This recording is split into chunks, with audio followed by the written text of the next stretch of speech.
हाँ तो प्यारे बच्चों सभी को जय हिंद। आज हम लोग करेंगे जो 11वीं कक्षा की आपकी इकोनॉमिक्स है उसका जो स्टैटिक्स वाला भाग है उसका lesson number 3 census and sample method of collection of data. ठीक है, ये जो लेसन है बेटे हम लोग शुरू कर चुके थे, पहले ही कुछ पार्ट हमने कर लिया है, प्ले लिस्ट में जाकर आप चेक कर सकते हैं। उसी कड़ी में बेटे जो नेक्स्ट टॉपिक है इसका हमारा वो शुरू करते हैं, प्रतिदर्श विधि, सैंपल मेथड। सैंपल मेथड क्या होता है? प्रतिदर्श विधि वह विधि है जिसमें प्रतिदर्श अर्थात किसी समग्र का प्रतिनिधित्व करने वाले छोटे समूह से संबंधित आंकड़े इकट्ठा किए जाते हैं तथा उनसे निष्कर्ष निकाले जाते हैं। ठीक है, कहने का अभिप्राय क्या? प्रतिदर्श विधि मतलब सैंपल लेना आपने।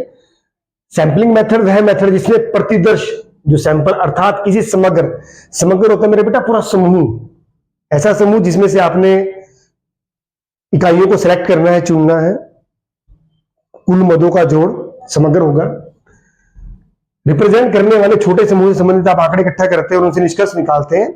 कहने का अभिप्राय क्या है बेटे? कहने का अभिप्राय यह है कि एक ऐसा समूह जिसका आपने अध्ययन करना है, अनुसंधान करना है, उस समूह में से कुछ इकाइयों को चुन लिया जाता है, उन कुछ इकाइयों को चुन लिया जाता है और उन इकाइयों के बेस पर निष्कर्ष निकाले जाते हैं और उस निष्कर्ष को पूरे समूह पर लागू कर दिया जाता है। ठीक है बेटा, हम लोग अपने दैनिक जीवन में भी देखते हैं, जैसे गृहिणी होती है,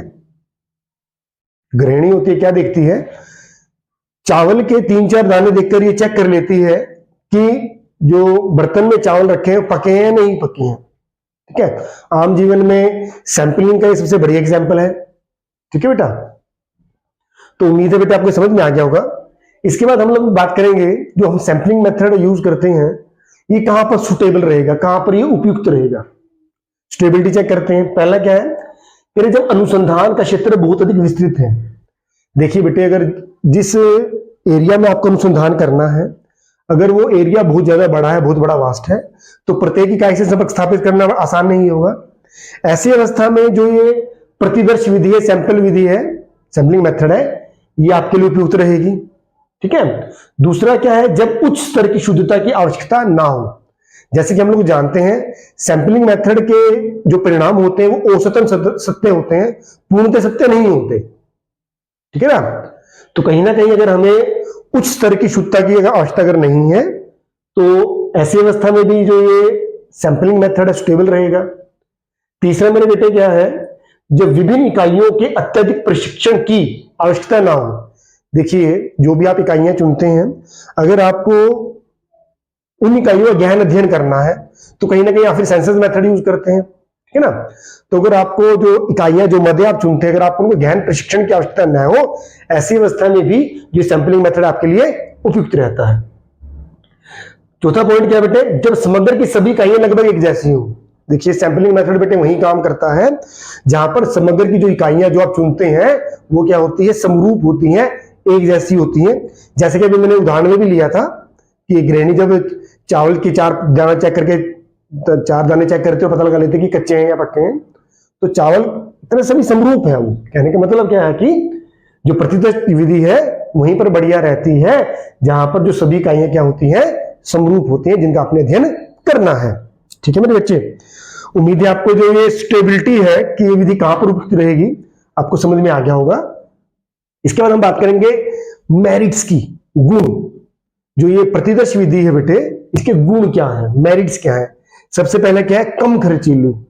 ऑब्वियस है कि ये कम खर्चीली ही रहेगी। क्यों? क्योंकि बेटे आपको समूह में शामिल सभी मदों का अध्ययन नहीं करना है। ठीक है, जब समूह में शामिल सभी मदों का अध्ययन किया जाता है तो कहीं ना कहीं जो एक्सपेंस है, खर्चा है, वो ज्यादा पड़ता है ना। तो समूह में शामिल आपको कुछ ही मदों का अध्ययन करना है, ऐसी अवस्था में जो खर्चा होता है इस विधि में बहुत ही कम रहता है। ठीक है मेरे बेटा, इतनी महंगी विधि नहीं होती है।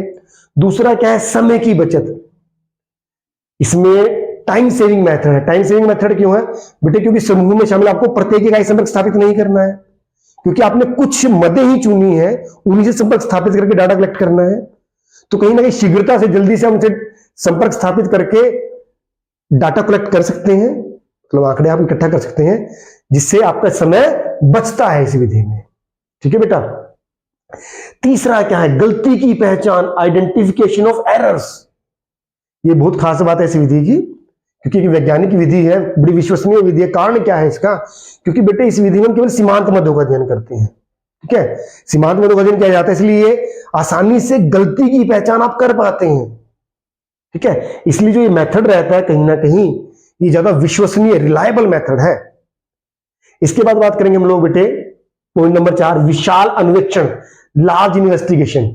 ठीक है, देखिए बच्चे, अगर एरिया बहुत बड़ा है जहां पर आपको सर्वे करना है या अनुसंधान करना है, ठीक है, अगर एरिया बहुत बड़ा है तो ऐसी अवस्था में आप सैंपल ले सकते हैं, क्योंकि लार्ज एरिया में समूह की जो शामिल सभी मदें हैं उनसे संपर्क स्थापित करना एक बहुत बड़ा उबाऊ काम रहता है, बहुत टाइम कंज्यूमिंग या महंगा जॉब रहता है। तो ऐसी अवस्था में अगर एरिया बहुत बड़ा है तो आप एक छोटा सैंपल लेकर, एक उपयुक्त, मतलब छोटा और उपयुक्त, जो कहीं ना कहीं आपके अनुसंधान के लिए पर्याप्त हो, एक ऐसा सैंपल लेकर आप आसानी से लार्ज एरिया में इन्वेस्टिगेट कर सकते हैं और रिजल्ट डिराइव कर सकते हैं। इनकी जो अगर एरिया बहुत बड़ा है ऐसी अवस्था में ये मेथड बहुत बढ़िया है। ठीक है, इसके बाद हम बात करेंगे प्रशासनिक सुविधा, एडमिनिस्ट्रेटिव कन्वीनियंस। देखिए इसमें जो प्रशासन और संगठन है वो भी आप आसानी से कर पाते हैं। कारण क्या है? क्योंकि आपको एक बहुत बड़े एरिया को इन्वेस्टिगेट नहीं करना। ठीक है, आपको छोटा सैंपल लेना है, तो छोटा सैंपल लेना है तो कहीं ना कहीं जो मैन पावर है वो भी आपके पास कम है।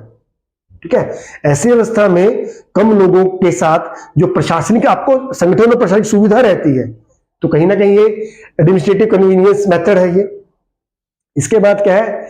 अधिक वैज्ञानिक।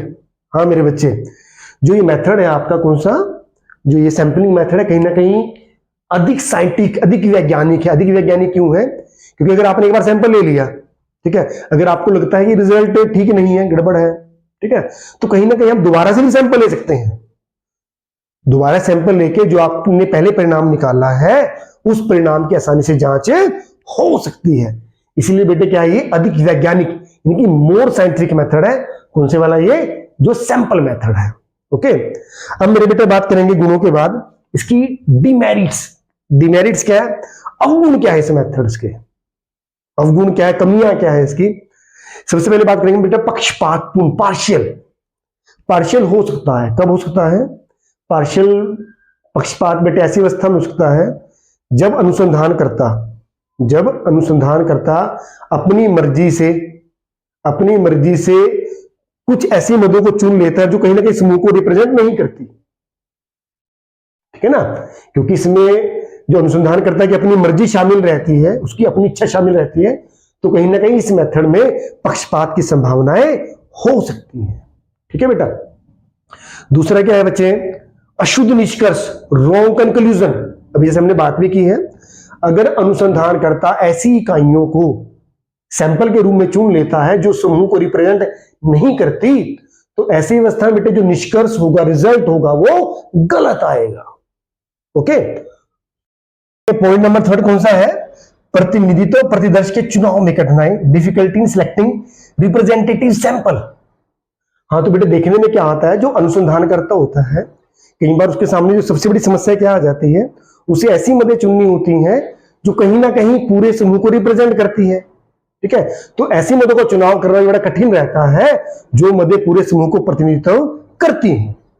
ठीक है बच्चे, इसके बाद है पॉइंट नंबर 4, सैंपल बनाने में कठिनाई, difficulty in framing a sample. ठीक है, कई बार क्या होता है, जो अनुसंधानकर्ता होता है जहां से उसको मदों को चुनाव करना पड़ता है, वो मदें इतनी विविध प्रकार की होती हैं, उनमें इतनी वेराइटीज होती हैं, डिफरेंसेस होते हैं, तो ऐसी अवस्था में जो सैंपल बनाना कहीं ना कहीं अनुसंधानकर्ता के लिए मुश्किल हो जाता है। ठीक है, तो यहां पर भी डिफिकल्टी आती है सैंपल बनाने में। पॉइंट नंबर 5 क्या है? विशिष्ट ज्ञान, स्पेशलाइज्ड नॉलेज। देखिए बेटे, जो सैंपलिंग मेथड है, सैंपल मेथड है, कहीं ना कहीं एक वैज्ञानिक विधि है, कहीं ना कहीं एक वैज्ञानिक विधि है। तो कहीं ना कहीं जो वैज्ञानिक विधि है, इस विधि का प्रयोग जो निपुण या कुशल कह लीजिए अनुसंधानकर्ताओं की जरूरत होती है। ठीक है, ऐसे अनुसंधानकर्ता जिन्हें जो सैंपलिंग मेथड की सभी जो विधियों का पूर्ण ज्ञान हो, तो ऐसे लोग भी बड़ा मिलना मुश्किल हो जाते हैं जिन्हें जो सैंपलिंग मेथड की पूरी विधियों का ज्ञान होता है। ठीक है बेटे, तो बड़ा आसान सा प्रश्न था बेटे, उम्मीद है आपको समझ में आ गया होगा। एक दो बार देखेंगे आसानी से समझ में ये आ जाएगा। धन्यवाद।